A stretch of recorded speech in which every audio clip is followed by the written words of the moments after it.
Hello, my most amazing artists. Today we're going to start out by using a white crayon.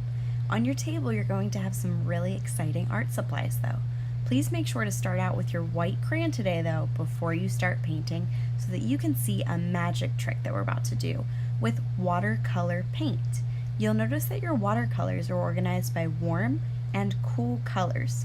There's a space separating them for a reason because warm and cool don't mix well together.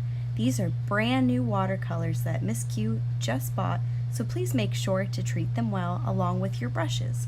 When you're holding a brush, you never ever hold it by the bristles. You want to hold it, wait a minute, do we hold it here? Do I hold it down there?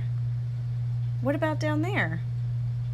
Do I hold my brush right there? What about there? Ah, okay, I hold my brush right there. That's a special resting place for my fingers.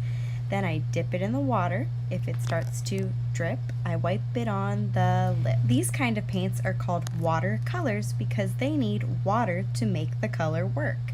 So you have to dip in the water first. Please make sure not to tap your brush on the side or it'll get all over somebody else's paper. Whoa, let's not get too excited about the paint just yet, Miss Q, because the first step was drawing some snowflakes with the white crayon. In order for that magic trick I was talking about to happen, you need to draw with a white crayon first. Now, wait, what? If I have a white crayon, how's it going to work on white paper? Well, because it's not going to show up for the video, I'm going to show you on my dry erase board how you could draw some snowflakes. I promise you that you'll be able to see them. It's just that you're going to have to draw with a white crayon in disguise. These are some different ways that you can make snow. A way to make a snowflake is by making a vertical line, a horizontal line, and then a diagonal line. Notice on each of those lines I'm putting little V's. It's like the letter V on that line there. Or I can just make my X and then another one through it. So I can make a vertical, a diagonal, and a horizontal, and I'll get an easy snowflake by combining all those lines and having them meet in the middle. If I want to get fancy, I can add those V's onto each of the lines. Alright, now I'm going to fast forward while I'm working on my snowflakes because you can't see what I'm doing. You'll notice I even have to get really close and be an art detective to look to see if I can see that white crayon on my white paper. It's really hard to see, and sometimes you might not be able to see it.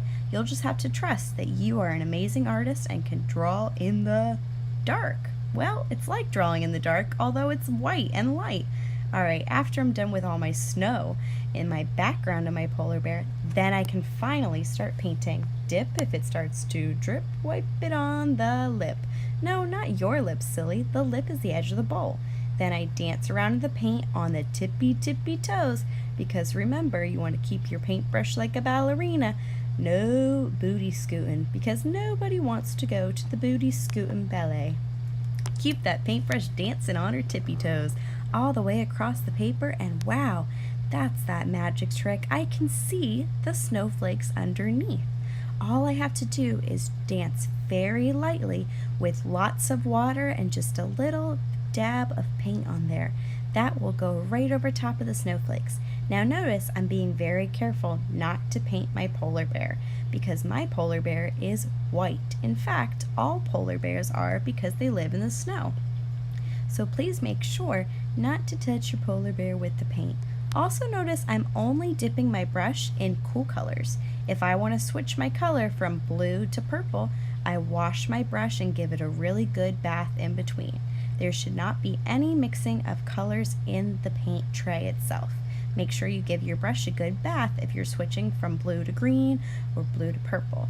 But keep it in the cool colors for the background because that's what would be the most real for a polar bear in the snow. After I'm done painting, then I think I might have to let it dry for today. You are going to be putting these on the drying rack when you finish. If you do have some extra time though, make sure to wash your brush really good, leave it where you found it, make sure your watercolor tray is all clean like this, your crayons put back on that tray, and there's one last thing I can do if I have time.